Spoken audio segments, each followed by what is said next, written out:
Hello, I'm Ella Gutierrez from STEM 12 St. Patricia, and my video is about the Cell City analogy, which is inspired to the anime entitled Attack on Titan.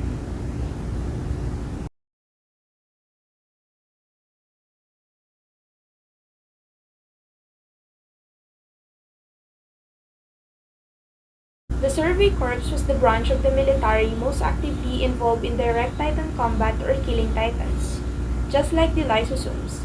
The lysosomes move around the cell, cleaning up and doing cell maintenance. They are responsible for destroying or killing the foreign materials, such as the bacteria and the invading viruses, from entering the cell. The military police are in charge of protecting the king, similarly to nuclear membrane. The nuclear membranes controls all the movements of substances in and out of the nucleus through the nucleus pores. Brick Road is a path that's connected to the entire village, and it serves as a carriage path for transporting food around the village.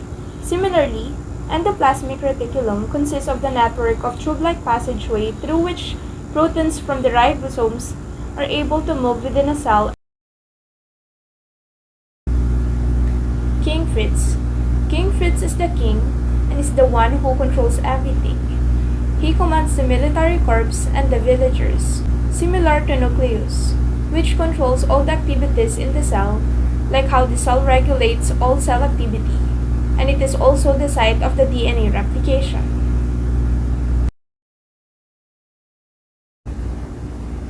Erwin Smith is the captain of the Survey Corps.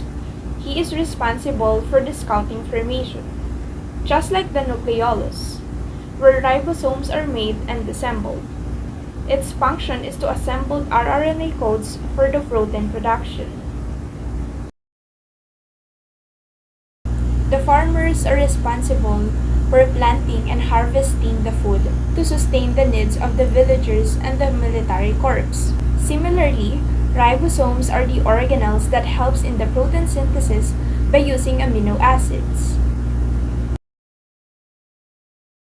The Survey Corps headquarters is where they store food, water, and waste, and there are people at the headquarters who keep the place clean, just like the vacuum.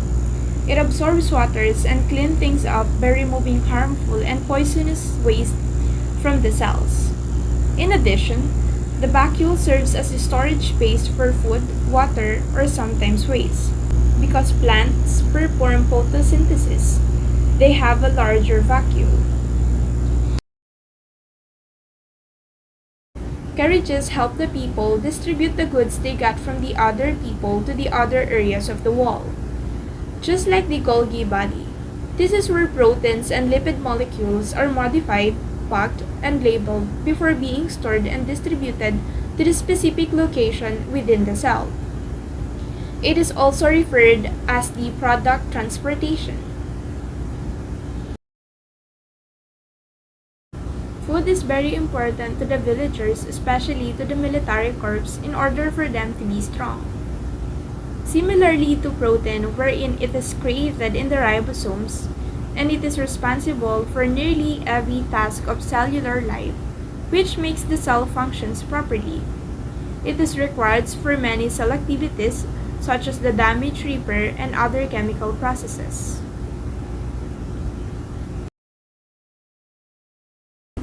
Forest of giant tree is comprised of tall trees with the giant roots that absorbs waters and also traps most of the sunlight. Like the chloroplast, it uses conjunctions with water, carbon dioxide, and energy from the sun to produce food for the plant. It can only be found in the plant cell. The garrison is in charge of patrolling and maintaining the walls, keeping Titan out, and allowing people to go inside the walls safely by protecting them. Similarly to the cell membrane, which regulates the movements of the substances in and out of the cells, which also serves as the barrier to protect the cell from its surroundings.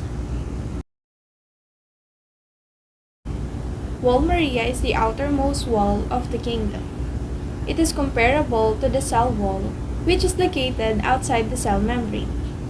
It is a barrier that adds supports and protection to the cell. Windmill is the source of the electricity of the whole village, wherein it converts the wind into an electricity to power up the village. It is comparable to mitochondria, which is known as the site of cellular respirations and the production of ATP energy, which is very essential to power up or supply energy to the cell. Queen Historia is the one who ruled the whole kingdom and has all the informations and passes them if they need to crown a new queen. Similar to chromosomes, which contains all the information to run the cell and pass on the hereditary traits of the cell to the new cell.